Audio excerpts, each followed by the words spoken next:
Hello friends, foundations of R software के course में आप सभी का बहुत बहुत स्वागत है। आपने देखा कि जब से हमारा कोर्स ये स्टार्ट हुआ था वहाँ से लेके आज तक हमने आर सॉफ्टवेयर के बहुत सारे जो सिंटैक्स, कमांड्स और आर के बहुत सारे एस्पेक्ट्स होते हैं उनको सीखने की कोशिश करी है। और हमने ये देखा कि आर एक बहुत ही पॉपुलर सॉफ्टवेयर है। तो अब सवाल आता है कि क्यों पॉपुलर है। इसका एक बहुत बड़ा कारण है कि ये हमारे जो भी सांख्यिकी के अंदर ये बहुत आसानी से इस्तेमाल हो जाता है और हम जिस तरह की मॉडलिंग करना चाहते हैं उसके हमारे पास जो भी हमारी एक स्टैटिस्टिकल थ्योरी होती है उसको यहाँ पे प्रोग्राम और फंक्शन के फॉर्म में दे दिया गया है। तो उसी प्रकार से हमारे पास स्टैटिस्टिक्स के बहुत सारे कॉन्सेप्ट्स होते हैं जो हमारे आर के अंदर बहुत आसानी से हम उनको किसी डेटा के ऊपर एम्प्लॉय कर सकते हैं। तो अब हम उसी तरीके से अगर हम आगे बढ़ने की कोशिश करते हैं तो अब हम हमारे पास अगर कोई एक न्यूमेरिकल वैल्यूज़ आ रही है, कुछ एक डेटा सेट आ रहा है, तो वो हमारा कहाँ से आएगा? एक स्टैटिस्टिक्स का जो सब्जेक्ट है उसी के अंदर हम उस डेटा को हैंडल करने की कोशिश करते हैं। और जब भी हमारे पास डेटा आता है तो उसको हैंडल करने के दो तरीके होते हैं। एक एनालिटिकल, अर्थात आप किसी फॉर्मूले के द्वारा आप उसकी न्यूमेरिकल वैल्यूज़ को एनालाइज कर दिए, और दूसरा होता है ग्राफिकल। तो ग्राफिकल में आप उसी डेटा को आप फिर से दिखाने की कोशिश करते हो एक ग्राफिकल फॉर्मेट में, ग्राफ्स के द्वारा। अब सवाल ये आता है कि ग्राफ्स में आप जो कुछ भी दिखाने की कोशिश कर रहे हो वह कोई ना कोई स्टैटिस्टिकल फंक्शन का एक आउटकम होता है, और उसी आउटकम को हम एक एनालिटिक्स के तरीके से, एक फॉर्मूले के तरीके से, एक नंबर के तरीके से और साथ में हमें ग्राफ्स के द्वारा समझने की कोशिश करते हैं। तो हमारा जो बेसिक ऑब्जेक्टिव है कि हम आपको भिन्न भिन्न तरीके के ग्राफ्स के बारे में बताना चाहते हैं, लेकिन उसके पहले ये इम्पॉर्टेंट है कि ग्राफ्स जिन वैल्यूज़ को इंडिकेट करता है वो वैल्यूज़ हमारी हैं क्या, और ग्राफ्स को बनाने के पहले आपको ये समझना पड़ेगा कि हम किस वैल्यू का ग्राफ बना रहे हैं। और इसको समझने के लिए हमको स्टैटिस्टिक्स के कुछ बहुत ही हमारे एलिमेंट्री कॉन्सेप्ट्स होते हैं, उसको समझना आवश्यक है। ये एलिमेंट्री कॉन्सेप्ट्स मुझे पूरा भरोसा है कि आप अपने जो भी एलिमेंट्री क्लासेस में ही कर चुके होंगे, शायद क्लास 6, 7, 8, 9, 10 में आप उसको पढ़ चुके हैं। तो आपको ये बिल्कुल भी घबराने की ज़रूरत नहीं है कि मैं यहाँ पे स्टैटिस्टिक्स की बात करने जा रहा हूँ। मैं यहाँ पे सिंपली खाली, जैसे आपने फ्रीक्वेंसी टेबल की बात करी हुई है कि अगर हमारी कोई वैल्यूज़ आती हैं उसको हम किसी फ्रीक्वेंसी टेबल में किस प्रकार से दिखाते हैं। उसके बाद हम जब भी ग्राफ्स की बात भी करेंगे तो हम उन्हीं ग्राफिक्स की बात करेंगे जो आपको आते हैं, लाइक हिस्टोग्राम, पाई डायग्राम, बार चार्ट इत्यादि।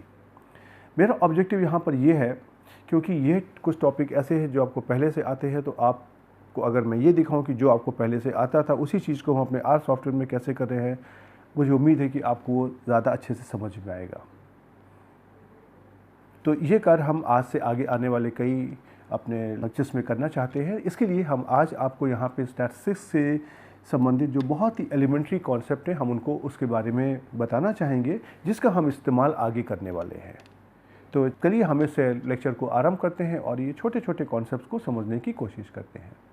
ओके, देखिए, जब भी हमारे पास कभी कुछ न्यूमेरिकल वैल्यूज़ या डेटा सेट आता है, राइट, डेटा सेट क्या होता है, कुछ न्यूमेरिकल वैल्यूज़ ही तो होती हैं, उसके अंदर हम अपनी स्टैटिस्टिक्स को लगाना चाहते हैं। और सबसे पहले हम अपने एक डिस्क्रिप्टिव स्टैटिस्टिक्स का टॉपिक होता है उसको हम सबसे पहले लगाना चाहते हैं, क्योंकि वो मुझको सर्वप्रथम उसमें से जो भी इंफॉर्मेशन को बाहर निकाल करके देता है।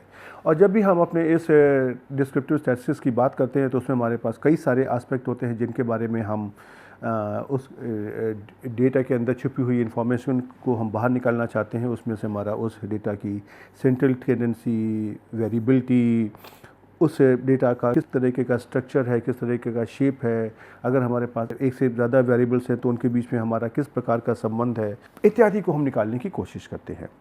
और इसको निकालने के लिए हमारे पास कुछ ग्राफिकल तरीके भी होते हैं और हमारे पास साथ में कुछ एनालिटिकल टूल्स भी होते हैं, राइट। तो इन चीज़ों को किस प्रकार से किया जाए, हाँ, हम इनके बारे में यहाँ पे बात नहीं करने वाले हैं, लेकिन हम आपको यहाँ पे कुछ जो हमारे बेसिक एलिमेंट्री कॉन्सेप्ट्स हैं जिनको हम ग्राफिक्स में यूज़ करना चाहते हैं उसके बारे में हम आपको बताना चाहेंगे। ये सब बातें आपको पहले से आती हैं, हम यहाँ पे खाली उनका क्विक रिवीजन कर रहे हैं और साथ में ये कर रहे हैं कि हम इनको आर सॉफ्टवेयर में किस प्रकार से हम इनको ऑब्टेन करेंगे। तो चलिए सबसे पहले हम अपने दो कॉन्सेप्ट की बात करते हैं। पहला है हमारा एब्सोल्यूट फ्रीक्वेंसी और दूसरा हमारा है रिलेटिव फ्रीक्वेंसी। तो इस कॉन्सेप्ट को समझाने के लिए हम आपको एक छोटा सा उदाहरण यहाँ पे लेते हैं। तो अब अगर मान लीजिए कि हमने 10 इंसानों का एक डेटा सेट लिया और उसमें से मैंने उनको मेल और फीमेल की कैटेगरी से मैंने उनको दो कैटेगरीज में बांट दिया। तो मैंने देखा कि जो आपका पहला इंसान आया वो था मेल, दूसरा फीमेल, उसके बाद में मेल, फिर फीमेल इत्यादि करके। तो आपने देखा कि यहाँ पे आपकी दो कैटेगरीज हो गई, राइट। एक आपकी हो गई मेल, एक आपकी हो गई फीमेल। तो ये जो मेल और फीमेल की कैटेगरी है इनको हम इन जनरल दिखा सकते हैं जैसे A1 और A2। तो हम A1 और A2 के द्वारा हमें इस मेल और फीमेल की दो कैटेगरीज हैं उसको हम दिखा देते हैं। अब आप अगर देखने की कोशिश करिए तो यहाँ पे कितने आपके हैं मेल और कितने फीमेल। मेल कितने हैं 1 2 3 4 5 6 7। तो मेल कितने हैं आपके 7 और फीमेल कितने हैं 1 2 और 3 अर्थात 3। तो अब आप ये कह सकते हैं कि ये जो 7 है ये क्या है, ये हमारा है कैटेगरी A1 में कितने ऑब्जर्वेशंस हैं, अर्थात हम कह सकते हैं कि कैटेगरी A1 में हमारे पास 7 मेल हैं। तो इसको हम इंडिकेट करते हैं जैसे N1 = 7। और उसी प्रकार से जैसे हमने लिया 3, तो ये 3 क्या है, ये हमारे A2 कैटेगरी में कितने एलिमेंट्स हैं, कितनी वैल्यूज़ हैं। तो इसको हम इंडिकेट करते हैं N2 = 3, राइट। तो ये जो हमारी N1 = 7 और N2 = 3 आई है, इसी को हम बोलते हैं ये हमारे क्लास A1 और A2 की एब्सोल्यूट फ्रीक्वेंसी है। अर्थात जो पहला क्लास है A1 जिसके अंदर हमारे पास मेल इंसान है उनकी एब्सोल्यूट फ्रीक्वेंसी है 7 और जो दूसरी कैटेगरी में हमारी जो एब्सोल्यूट फ्रीक्वेंसी कितनी है 3। तो ये हमारा कॉन्सेप्ट होता है एब्सोल्यूट फ्रीक्वेंसी का, राइट। अब इसी कॉन्सेप्ट को अगर हम आगे बढ़ाते हैं और इसी एब्सोल्यूट फ्रीक्वेंसी को अगर हम प्रोपोर्शन या परसेंटेज के फॉर्म में अगर निकालना चाहते हैं तो हमको यहाँ पे रिलेटिव फ्रीक्वेंसी मिल जाती है। तो जैसे कि अगर हमको अपनी क्लास A1 की रिलेटिव फ्रीक्वेंसी को निकालना है तो हमारे पास हम इसको ऐसे निकाल सकते हैं N1/N1 + N2। तो ये कितना हो जाएगा, N1 की वैल्यू है 7 और N1 + N2 क्या है, टोटल नंबर ऑफ ऑब्जर्वेशन वो कितना है 0.7 और इसकी वैल्यू क्या आ जाएगी 70%। और उसी प्रकार से जो आपकी जो भी दूसरी कैटेगरी है उसकी रिलेटिव फ्रीक्वेंसी कितनी है F2, ये कितनी है N2/N1 + N2 अर्थात 3/10 0.3 और इसको हम कह सकते हैं कि ये हमारा 30% है। तो हम ये कह सकते हैं कि हमारे इस डेटा में जो F1 है जो हमारी पहले क्लास की रिलेटिव फ्रीक्वेंसी है वो है 70%, अर्थात हमारे डेटा में 70% मेल्स हैं। और जो F2 कह रही है कि F2 की वैल्यू है 30%, तो हम कह सकते हैं कि हमारी दूसरी कैटेगरी में 30% फीमेल्स हैं, राइट। तो ये जो रिलेटिव फ्रीक्वेंसी होती है ये हमको इस अपने किसी कैटेगरी में जो वैल्यूज़ हैं उनका प्रोपोर्शन या परसेंटेज के फॉर्म में इंफॉर्मेशन देती है, राइट। अब इसी कार्य को अगर आपको अपने आर सॉफ्टवेयर में करना है तो किस प्रकार से किया जाए, तो इसके लिए हमारे पास कमांड होता है टेबल TABLE और हम पैरेंथेसिस में अपना जो वेरिएबल है जिसके अंदर मैंने अपना डेटा स्टोर करके रखा हुआ उसको लिख देते हैं। तो ये जो कमांड है टेबल वेरिएबल ये हमारी एब्सोल्यूट फ्रीक्वेंसी को निकाल करके देता है, अर्थात ये इस वेरिएबल के अंदर जो डेटा है उसकी एब्सोल्यूट फ्रीक्वेंसी को निकाल देगा। और अगर हम जैसे कहें हमारा डेटा अगर एक वेरिएबल x के अंदर है तो ये हम उसको टेबल x जब हम लिखेंगे टेबल और पैरेंथेसिस में x, तो ये हमको इस x के अंदर डेटा की जो एब्सोल्यूट फ्रीक्वेंसी है ये निकाल करके दे देगा। और अगर हम इसी को इसके आउटकम को अगर हम टोटल नंबर ऑफ ऑब्जर्वेशन से अगर हम डिवाइड कर देंगे, अर्थात हमारे पास कुल कितने ऑब्जर्वेशन से उससे अगर भाग दे देंगे तो हमको रिलेटिव फ्रीक्वेंसी मिल जाएगी। तो इसके लिए हम क्या करेंगे, टेबल x और इसको हम जो टोटल नंबर ऑफ ऑब्जर्वेशन को निकालने के लिए हमें कमांड होता है length x LENGTH lower case alphabets में और ब्रैकेट में लिख देते हैं x पैरेंथेसिस में x। तो इसका मतलब क्या है कि x डेटा वेक्टर में हमारे पास टोटल कितनी वैल्यूज़ हैं ये मुझे मिल जाएगा। तो उससे अगर हम इसको डिवाइड कर देंगे तो मुझे यहाँ पे रिलेटिव फ्रीक्वेंसीज़ भी मिल जाएंगी, राइट। तो देखिए हम इसी उदाहरण को ज़रा सा यहाँ पर लगाने की कोशिश करते हैं और आपको दिखाते हैं कि किस प्रकार से कार्य करेगा। तो जैसा मैंने कि ये जो 10 लोगों का डेटा लिया हुआ है, इसको मैंने मेल फीमेल के फॉर्म में लिखा हुआ है। अब समस्या ये है कि जब भी हम कभी मेल और फीमेल के फॉर्मेट में अगर लिखते हैं तो उसके ऊपर हमारा कोई गलत के ऑपरेशन नहीं हो सकते हैं। उसके लिए हमको कुछ न्यूमेरिकल वैल्यूज़ चाहिए ही होंगी, राइट। तो उन न्यूमेरिकल वैल्यूज़ को अगर हम यूज़ करना चाहते हैं तो मुझे अपने इस डेटा को कोई ना कोई एक न्यूमेरिकल वैल्यू के द्वारा दिखाना पड़ेगा। तो मैंने यहाँ पे ये फैसला किया है कि हम जो मेल है उसको दिखाएंगे नंबर 1 से और जो फीमेल है उसको दिखाएंगे नंबर 2 से। तो अब जो हमारा डेटा था मेल फीमेल करके ये हमारा 1 2 1 2 1 1 करके कन्वर्ट हो गया। और ये कार्य आपने भी पहले भी किया है, अगर आपका फैक्टर कमांड के द्वारा भी आप इस काम को कर सकते हैं। अब आपने देखा कि किसी भी कार्य करने को बहुत से हमारे मेथड्स होते हैं और ये आपकी इच्छा होती है कि आप किस मेथड का इस्तेमाल करके आप उस कार्य को समाप्त करना चाहते हैं। तो अब हमने क्या किया, ये जो हमारा वैल्यूज़ आई हैं 1 2 1 2 1 अपने डेटा वेक्टर में स्टोर कर लिया और उसका नाम दे दिया जेंडर। ये देखिए आपका तो जेंडर आपका इस प्रकार से आ गया। अब इस वेरिएबल के ऊपर मैंने अपना कमांड लगा दिया टेबल, TABLE टेबल, और ब्रैकेट में लिख दिया जेंडर। तो देखिए आपको कुछ इस प्रकार का आउटकम मिल जाएगा। देखिए पहला वैल्यू क्या आ गई, जेंडर। इसने क्या दिया, ये आपको वेरिएबल का नाम दे दिया, वेरिएबल नेम। उसके बाद में इसने देखिए क्या दिया, इसने आपको दे दिया ये 1 2। ये 1 2 क्या है, ये इसकी कैटेगरीज हैं जो आपने इंडिकेट करी हैं 1 और 2 के द्वारा। 1 के द्वारा आपने क्या किया है मेल और 2 के द्वारा क्या किया है फीमेल। और उसके बाद में आप अगर देखेंगे जो आपका ये 7 और 3 लिया हुआ है, ये क्या है, ये आपकी एब्सोल्यूट फ्रीक्वेंसी है, राइट। तो जो हमारी फ्रीक्वेंसी होती है इसको हम हिंदी में कहते हैं बारंबारता। तो अब इस रिज़ल्ट को आप अगर इंटरप्रेट करने की कोशिश करें तो देखिए क्या हुआ, कैटेगरी 1 में कितने लोग हैं 7 और कैटेगरी 2 में कितने लोग हैं 3। तो हम ये कह सकते हैं इस आउटपुट को देख करके कि यहाँ पर हमारे जो टोटल नंबर ऑफ डेटा है उसमें से हमारे पास 7 है मेल और 3 है फीमेल। और इसी कार्य को अगर हम रिलेटिव फ्रीक्वेंसी के द्वारा करना चाहते हैं तो हम अपना कमांड में इसको मॉडिफाई कर देंगे टेबल जेंडर, और इसको हम लेंथ जेंडर से लेंथ और ब्रैकेट में पैरेंथेसिस में लिख दें जेंडर, उससे डिवाइड कर देंगे। तो अब देखिए इसका जो आउटकम किस प्रकार से आ जाएगा, ऐसा आ जाएगा। तो देखिए यहाँ पे क्या है, ये जो जेंडर है ये तो इसने आपको वेरिएबल का नाम दे दिया, जो 1 और 2 है ये तो आपकी कैटेगरीज हो गई, और अब ये जो 7 की जगह और 3 की जगह ये जो 0.7 आ गया है, ये क्या है, ये देखिए 7 की जगह हो गया 7/10 और 0.3 आपका क्या हो गया 3 की जगह 3/10। तो ये आपकी रिलेटिव फ्रीक्वेंसीज हो गई, राइट। अब आप अगर देखना चाहें अगर तो आपके लिए समझना बहुत ही आसान काम है। जो कैटेगरी 1 की रिलेटिव फ्रीक्वेंसी कितनी है 0.7, कैटेगरी 2 की रिलेटिव फ्रीक्वेंसी है 0.3, अर्थात आप ये कह सकते हैं कि हमारे इस डेटा में 70% है मेल और 30% है फीमेल, राइट। तो अब चलिए ज़रा सा इसी ऑपरेशन को ज़रा सा हम अपने आप को आर सॉफ्टवेयर में करके दिखाते हैं। और अभी आपको शायद दिमाग में कुछ ऐसा आए कि ये तो बहुत ही आसान सवाल है और इसको करने के लिए हमको आर सॉफ्टवेयर की क्या आवश्यकता है, उसको मैं भी एड्रेस करने की कोशिश करूँगा। तो देखिए ये आपका जो डेटा हो गया जेंडर। अब इसमें से आपने लगा दिया टेबल और जेंडर। देखिए क्या उत्तर आ गया, वही उत्तर आ गया। ये आपका वेरिएबल, ये आपकी कैटेगरीज और ये उसकी एब्सोल्यूट फ्रीक्वेंसी। और उसके बाद में इसी टेबल जेंडर को अगर आपने लेंथ जेंडर से अगर आपने डिवाइड कर दिया तो एक तो कितना आ गया 0.7 और 0.3, राइट। तो आपने कह दिया ये आपका वेरिएबल, ये इसकी कैटेगरी और ये इसकी रिलेटिव फ्रीक्वेंसीज आ गई। तो आपने देखा कि इसको ऑपरेट करना बहुत ही आसान काम था। अब मैं आपको एक और उदाहरण लेता हूं और इसके द्वारा इसी आर कमांड को फिर से एग्जीक्यूट करके दिखाऊंगा, और जिसके द्वारा मैं आपको ये दिखाने की कोशिश करूंगा कि इस कार्य को करने के लिए आपको आर सॉफ्टवेयर की क्यों आवश्यकता है।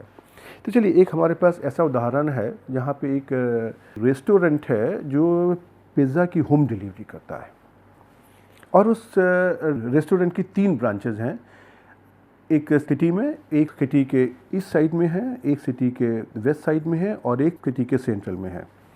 तो जो इस साइड में जो ब्रांच है इस रेस्टोरेंट की उसको कोड कर दिया गया है 1 से, जो वेस्ट साइड में ब्रांच है उसको कोड कर दिया गया है 2 से, और जो सिटी के सेंट्रल में अर्थात मध्य पार्ट में जो दुकान है उसको 3 से कोड कर दिया गया है। अब होता क्या है कि इसमें से एक सेंट्रल जगह पर इनके पास ऑर्डर्स आते हैं और ये देखते हैं कि जहाँ से ऑर्डर आया है वहाँ से जिस जगह पर डिलीवरी करनी है, जो जगह करीब होती है, उस ब्रांच को ये ऑर्डर ट्रांसफ़र कर देते हैं और वहाँ से ऑर्डर कंप्लीट हो जाता है।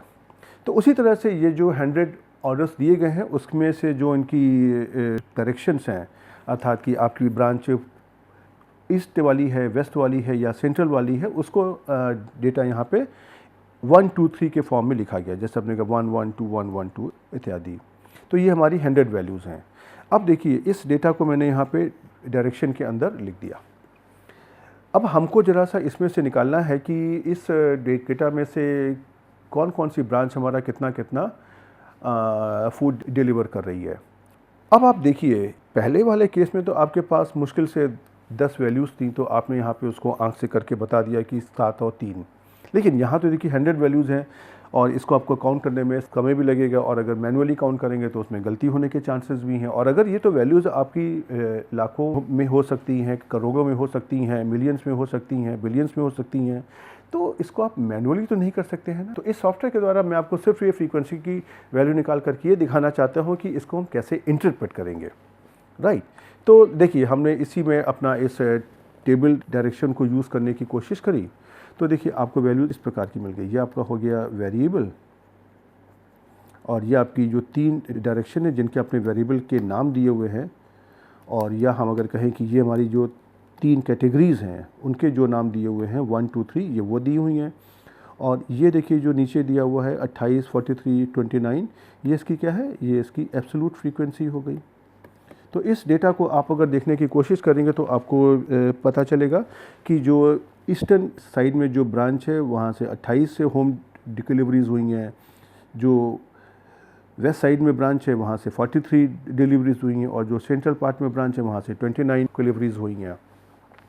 और उसी प्रकार से अगर आप इसका जो रिलेटिव फ्रीक्वेंसी निकालना चाहेंगे तो ये क्या हो जाएगा, टेबल डायरेक्शन, और इसको आप जो टोटल नंबर ऑफ ऑब्जर्वेशन है जिसको हम LENGTH और ब्रैकेट में लेकर वेरिएबल का नाम करके निकाल सकते हैं, तो हम कर देंगे table direction divided by length direction, तो आपको ये आउटपुट मिल जाएगा। और आप इसको देख करके कह सकते हैं कि जो भी ईस्टर्न साइड में ब्रांच है उसने 28% डिलीवरी करी है, जो वेस्टर्न साइड में ब्रांच है उसने 43% डिलीवरी करी है, और जो सेंट्रल साइड में ब्रांच है उसने 29% डिलीवरी करी है। तो आपने देखा कि इस बड़े डेटा में आपको ये बहुत आसानी से दिखाई पड़ गया। और देखिए ये इसका स्क्रीनशॉट भी है, आप अगर देखना चाहेंगे तो चलिए, लेकिन हम आपको इसको पहले अपने R सॉफ्टवेयर में करके दिखा देते हैं, जिससे कि आपको कॉन्फिडेंस आ जाएगा कि ये चीज़ें कार्य कर रही हैं, राइट। ये आपका डेटा आ गया करेक्शन का। अब हम इसमें से इसका जो एब्सोल्यूट वैल्यू निकालते हैं, तो उसके लिए मैंने कर दिया टेबल और ये वेरिएबल का नाम। तो देखिए ये आपका हो गया करेक्शन वेरिएबल, ये आपकी उसकी जो वैल्यूज़ हैं कैटेगरीज़ की 1 2 3, और ये क्या हो गया आपका 28 43 29 इनकी जो एब्सोल्यूट फ्रीक्वेंसी हैं। और इसी में आप अगर मान लीजिए कि आप अपनी अगर रिलेटिव फ्रीक्वेंसी को भी निकालना चाहते हैं तो आप देख लीजिए, आपने लिख दिया, देखिए आपको ये वैल्यूज़ मिल गई, राइट। तो देखिए आपकी रिलेटिव फ्रीक्वेंसी आ गई, आपकी एब्सोल्यूट फ्रीक्वेंसी आ गई, और आपने देखा कि इसको निकालना बहुत ही आसान काम था, कोई ये कठिन काम नहीं था।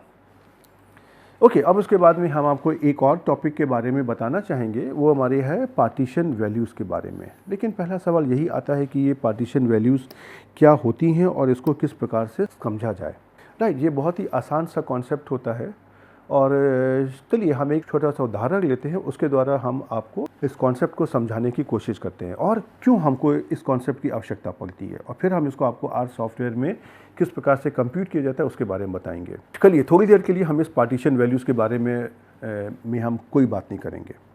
हम एक छोटा सा उदाहरण लेते हैं, और जो हम लोगों ने अपनी ज़िंदगी में प्रायः सुना है, जैसे कि हमारे बोर्ड एग्ज़ाम्स होते हैं, क्लास 10 का बोर्ड होता है, क्लास 12 का बोर्ड होता है इत्यादि।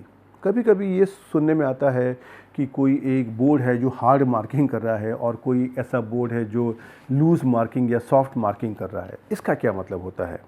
ऑल्दो ऐसा कभी होता नहीं है, क्योंकि बोर्ड में तो जो बच्चा जो कैंडिडेट जो कुछ करके आता है उसी के नंबर्स दिए जाते हैं। लेकिन कभी कभी हमारे सुनने में आता है कि यह बोर्ड में जो मार्किंग होती है वो कठिन होती है, टफ़ होती है, स्ट्रिक्ट होती है। अर्थात कि अगर किसी कैंडिडेट ने अगर छोटी सी गलती करी है तो उसके नंबर काट लिए जाते हैं। और कुछ बोर्ड ऐसे होते हैं जहाँ पे कहा जाता है कि ओके, यहाँ की जो मार्किंग सॉफ्ट होती है, लूज़ होती है, अर्थात कि अगर कैंडिडेट ने कोई गलती करी तो उसके नंबर नहीं काटे जाते हैं। राइट, ये क्या होता है क्या नहीं होता है मुझे नहीं पता, लेकिन मैं ये खाली ये कि हाइपोथेटिकल यहाँ पे उदाहरण लेने की कोशिश कर रहा हूँ जिसके द्वारा मैं आपको इन पार्टीशन वैल्यूज़ का जो यूज़ है उसको मैं आपको बताना चाहता हूँ। अब आपने देखा है कि बहुत सारे हमारे एंट्रेंस एग्ज़ामिनेशंस होते हैं, वहाँ पर कंडीशन होती है कि हम इस एग्ज़ाम में जो हमारे टॉप 20 परसेंटाइल्स में जो कैंडिडेट्स होंगे उनको लेंगे। अर्थात वो कहते हैं कि आपने जिस बोर्ड से भी अपना इम्तहान दिया है वहाँ पे जिन जिन स्टूडेंट्स ने इम्तहान दिए हैं और उनके नंबर आए हैं, उन नंबरों का जो भी 80th परसेंटाइल होगा, मतलब टॉप 20 का मतलब 8 परसेंटाइल पर जो भी नंबर होगा, अगर उस कैंडिडेट के मार्क्स उस 80th परसेंटाइल के मार्क्स से ज़्यादा आए हैं तो वह इम्तहान में अपीयर होने के लिए एलिजिबल होगा। तो ये क्यों करते हैं और इसके पीछे क्या कारण होता है, इसको ज़रा से आज हम समझने की कोशिश करते हैं। तो अब अगर मान लीजिए कि अगर हम यहाँ पे एक उदाहरण लेते हैं कि हमारे पास मान लीजिए 2 बोर्ड हैं, बोर्ड 1 और एक हमारा है मान लीजिए बोर्ड 2, राइट। और मान लीजिए कि ये कहा जाता है कि सपोज़ ये बोर्ड 2 है, ये हमारी हार्ड मार्किंग करता है और बोर्ड 2 जो हमारा है ये हमारी सॉफ्ट मार्किंग करता है। अब आपको मैंने बता दिया कि हार्ड मार्किंग और सॉफ्ट मार्किंग कुछ नहीं होती है। ये जो इसका मतलब यहाँ पे इतना खाली है कि अगर किसी कैंडिडेट ने कोई मिस्टेक करी है तो उसके नंबर किस प्रकार से काटे जा रहे हैं, उसकी बेसिस पे हम लोग इसको हार्ड और सॉफ्ट डिफाइन करने की कोशिश करते हैं, राइट। एनीवे, चलिए अब हमारी समस्या ये है कि अगर मान लीजिए कि बोर्ड 1 और बोर्ड 2 में जो नंबर हैं वो से आउट ऑफ 100 दिए जाते हैं, तो अब अगर बोर्ड 1 हमारा अगर हार्ड है और किसी स्टूडेंट के नंबर आए हैं सपोज़ 40 और बोर्ड 2 हमारा है सॉफ्ट, वहाँ पे स्टूडेंट के नंबर आए हैं 80, तो क्या हम उनको कंपेयर कर सकते हैं? शायद उनको कंपेयर करना ठीक नहीं होगा। तो अब ये समस्या है कि बोर्ड 1 और बोर्ड 2 के स्टूडेंट्स के नंबर किस प्रकार से कंपेयर करे जाएँ, राइट।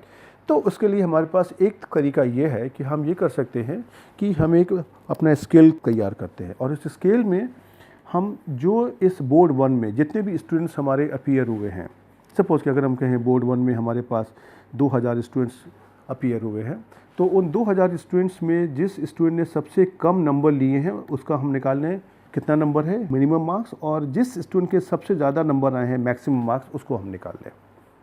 तो उसी प्रकार से हम जो हमारा बोर्ड 2 है, सपोज़ मान लीजिए कि वहाँ पे 4000 स्टूडेंट्स हमारे अपीयर होते हैं, तो वहाँ भी हम उन 4000 स्टूडेंट्स में से जिसके भी मार्क्स मिनिमम और मैक्सिमम जितने जितने आए हैं हम उसको यहाँ पे लिख लेते हैं। तो देखिए, अगर हम ये एज्यूम करते हैं कि बोर्ड 1 हमारी हार्ड मार्किंग करता है, तो हो सकता है कि यहाँ पे जो हमारे मिनिमम मार्क्स आए हों सपोज़ वो 30 आए हों और जो मैक्सिमम मार्क्स आए हों वो हमारे सपोज़ 60 आए हों। और अगर हम बोर्ड 2 की बात करते हैं जहाँ पर हम ये एज्यूम कर रहे हैं कि यहाँ पे सॉफ्ट मार्किंग होती है, हो सकता है कि यहाँ पे हमारे पास मिनिमम मार्क्स हमारे पास 50 आए हों और मैक्सिमम मार्क्स हमारे पास यहाँ पे 90 आए हों, राइट।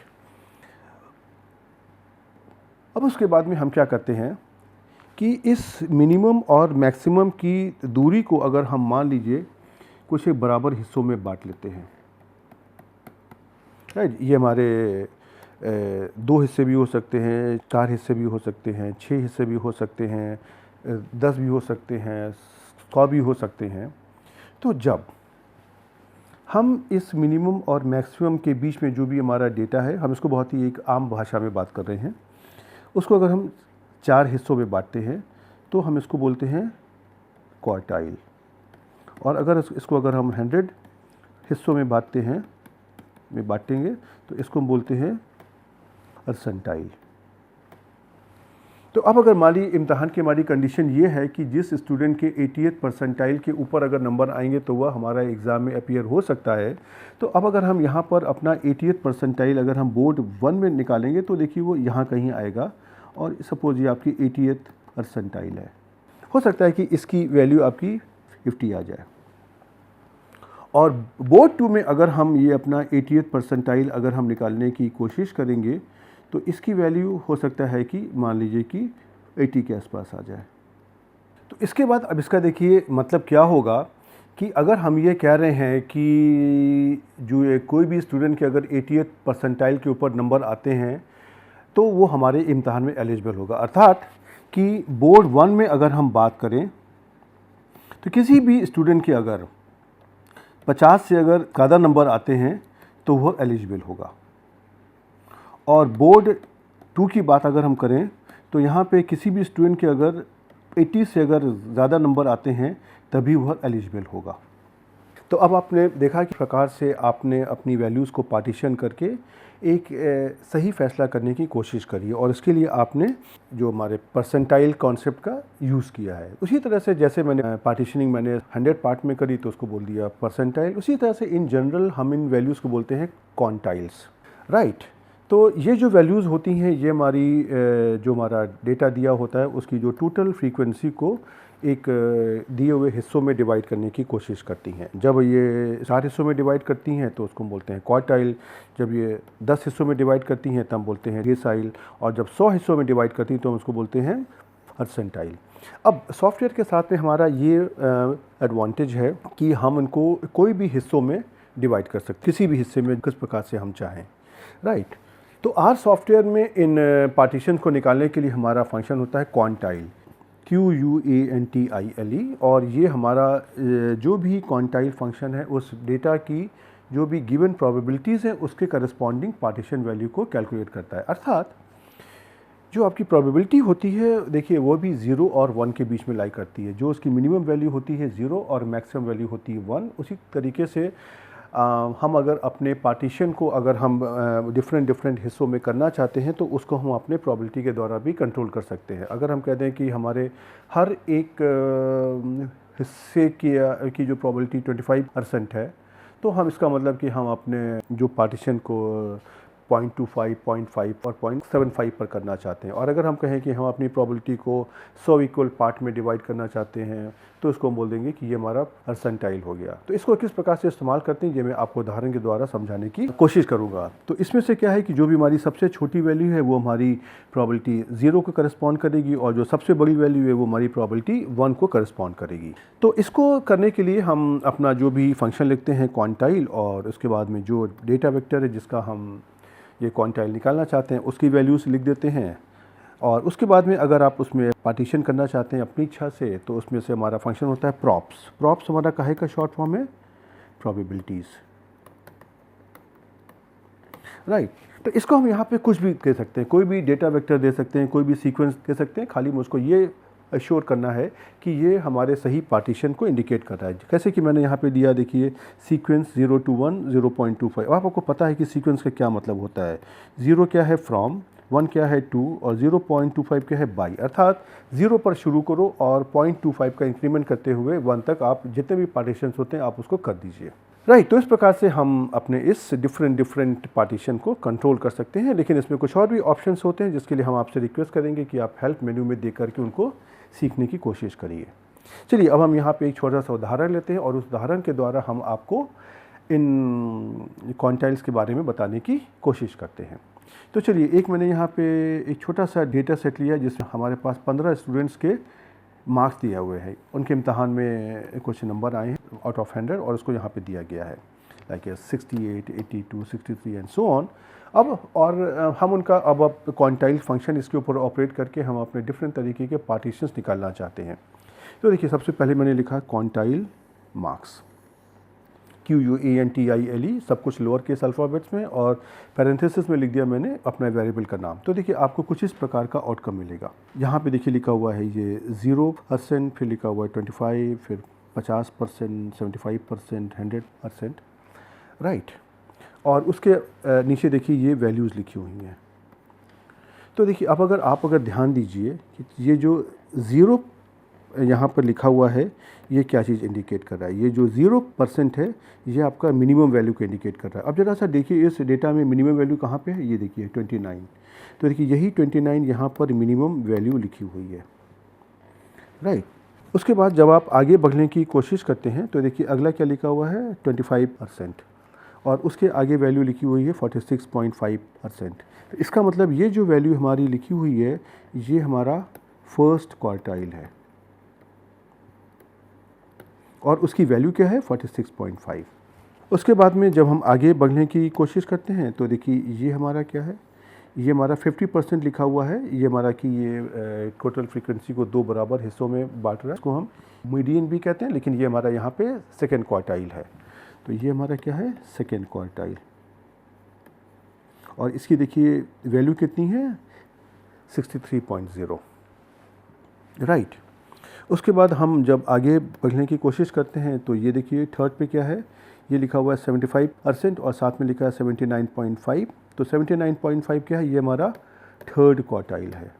और उसके बाद जब आप आगे बढ़ने की कोशिश करते हैं तो देखिए क्या है आपका यहाँ पे जो आपकी फोर्थ वैल्यू क्या है?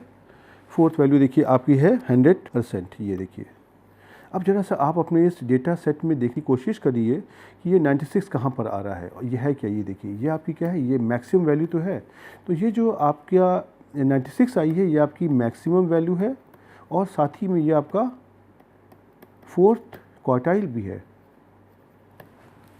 राइट।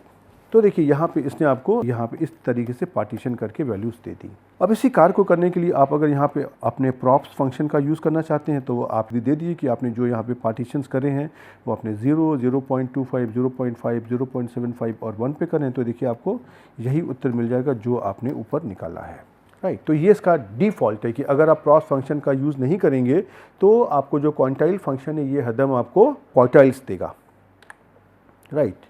अब इसी में देखिए हम आपको इसी तरह से उदाहरण को आगे दिखाते हैं कि मैं यहाँ पे 2 ऑप्शंस लेता हूँ। एक तो मैंने यहाँ पे देखिए यही वाला लिया कि प्रॉप्स इज इक्वल टू 0, 0.25, 0.5, 0.75 और 1। और उसके बाद मैं आपको एक और यहाँ पे फंक्शन लेता हूँ और क्वांटाइल फंक्शन, जिसमें मैं प्रॉप्स को करता हूँ इस प्रकार से 0, 0.2, 0.4, 0.6, 0.8 और 1।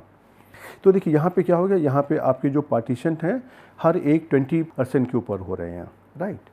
तो देखिए आपका दोनों का आउटकम आप अगर देखने की कोशिश करिए तो देखिए यहाँ पे ये जो आपकी रो है ये दिखा रही है कि कहाँ कहाँ पे पार्टीशंस हुए हैं। 0%, 20%, 40%, 60%, 80%, और इनकी करस्पॉन्डिंग वैल्यू क्या है? 20% पे जो क्वांटाइल है उसकी वैल्यू है 41.8, 40% पे जो क्वांटाइल है उसकी वैल्यू है 57.8। इसी प्रकार से आपको 60% पे जो वैल्यू है वो है 70.8, 80% पे जो वैल्यू है वो आपकी 82.8 एंड सो ऑन। अब आप देखिए अगर ये जो वैल्यू आपने इस अपनी डेटा वैल्यू को 4 हिस्सों में करके निकाला था और यहाँ पे 5 हिस्सों में करके निकाला है, दोनों देखिए अलग अलग है, राइट। तो उसी प्रकार से आप अगर यहाँ पे प्रॉप्स में कुछ भी आप ले सकते हैं, आप उसको अपने जो भी की आवश्यकता हो आप उसके हिसाब से उसकी हिस्सेदारी कर सकते हैं। तो देखिए यहाँ पे ये वैल्यू आपकी है 25% का जब पार्टीशन हुआ है, और जब 20% का पार्टीशन हुआ है तो देखिए इस प्रकार से आई है। तो चलिए हम इस कार्य को ज़रा अपने आर कंसोल में करके आपको दिखाते हैं, सो दैट कि आपके पास कॉन्फिडेंस आ जाना चाहिए, राइट। तो देखिए सबसे पहले तो मैंने ज़रा अपना ये डेटा तैयार कर लिया, मार्क्स इस प्रकार से आ गया। अब मार्क्स में आपने अपना जो भी क्वांटाइल फंक्शन है उसको आपने लगा दिया। तो देखिए ये आपके यहाँ पर क्वांटाइल्स आ गए 0%, 25%, 50% एंड सो ऑन, और जो दूसरी रो में इसकी वैल्यूज़ आ गई, राइट। अब उसके बाद में ज़रा सा मैं आपको देखिए यहाँ पे इसी में क्वांटाइल्स में ज़रा सा ये जो प्रॉप्स फंक्शन का भी इस्तेमाल करके दिखाता हूँ। तो मैंने इनको पार्टीशन किया है 25%, 50%, 75% पे। आप देखेंगे कि ये वाली वैल्यू और ये वाली वैल्यू देखिए आपकी एग्जैक्टली सेम आ गई, अर्थात कि जो डिफ़ॉल्ट हमारा होता है, हमारा डिफ़ॉल्ट में है कि जो भी ये हमको क्वार्टाइल्स देगा। अब इसी में अगर हम 20% पर अगर हम पार्टीशन करते हैं तो देखिए ये वाली वैल्यू हमारे इस प्रकार से आ गई 0, 0.2, 0.4, 0.6 इत्यादि करके। तो इस प्रकार से देखिए ये आपको वैल्यू यहाँ पर मिल गई, और ये आपकी इनकी क्वांटाइल्स की वैल्यू हो गई।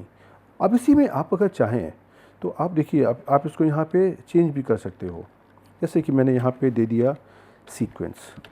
तो अब हम इसको सीक्वेंस कर रहे हैं फ्रॉम 0 to 1, और इसको अगर हम पॉइंट 1 पे करते हैं तो इसमें से हम इसके 10 हिस्से कर रहे हैं, हम अर्थात कि डेसिमल निकाल रहे हैं।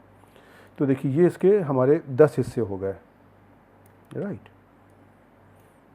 और इसी प्रकार से हम अगर यहाँ पे परसेंटाइल निकालना चाहते हैं, अर्थात कि हम अपने 0 से 1 के बीच में 100 हिस्से करना चाहते हैं, उसको हम अपने सीक्वेंस 0,1,0.01 से भी दिखा सकते हैं। और जैसे आप देखिए एंटर करेंगे, ये देखिए ये आपको यहाँ पर इसके 100 हिस्से मिल गए, 0, 1, 2% और अंत में देखिए 99 और 100%, राइट। तो इस प्रकार से हम अब इन क्वांटाइल्स को निकालते हैं, और अब हम यहाँ पे इस लेक्चर को रोकेंगे। और आपने देखा कि इस लेक्चर में हमने बहुत ही आसान से कॉन्सेप्ट्स लिए हैं जो आप पहले कर चुके हैं, और जैसा मैंने पहले कहा था कि हमारा ऑब्जेक्टिव ये यहाँ पे है कि हम इन कॉन्सेप्ट को आगे यूज़ करने वाले हैं, और इसके द्वारा हम आपको डिफरेंट ग्राफिक्स भी समझाने वाले हैं। तो जिस प्रकार से आपने यहाँ पर टेबल कमांड की बात करी, तो मैंने आपको दिखाया कि जब मैंने छोटा सा एक डेटा सेट लिया तो उसमें आप बहुत आसानी से कर सकते हैं, लेकिन जब आपका डेटा में हज़ारों, लाखों, करोड़ों वैल्यूज़ होंगी तो आप उसकी फ्रीक्वेंसी कैसे बनाओगे। तो ये हमारे बिल्कुल फर्स्ट हैंड टूल्स होते हैं। जब हमारे हाथ में डेटा आता है तो उसमें से हम इस तरह की फ्रीक्वेंसी टेबल बनाने की कोशिश करते हैं। और उसके बाद में आपने देखा कि जो फ्रीक्वेंसी टेबल है ये हमारी जो कैटेगरीज जो वैल्यूज़ हैं उसके लिए तैयार करी है।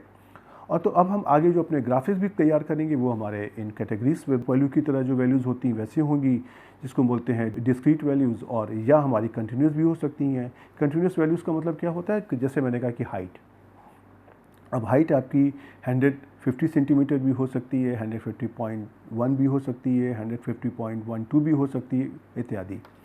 तो इस प्रकार की जो हमारी न्यूमेरिकल वैल्यूज़ हैं उसके लिए हम मैंने यहाँ पे आपको क्वांटाइल फंक्शन का इस्तेमाल करके दिखाया है।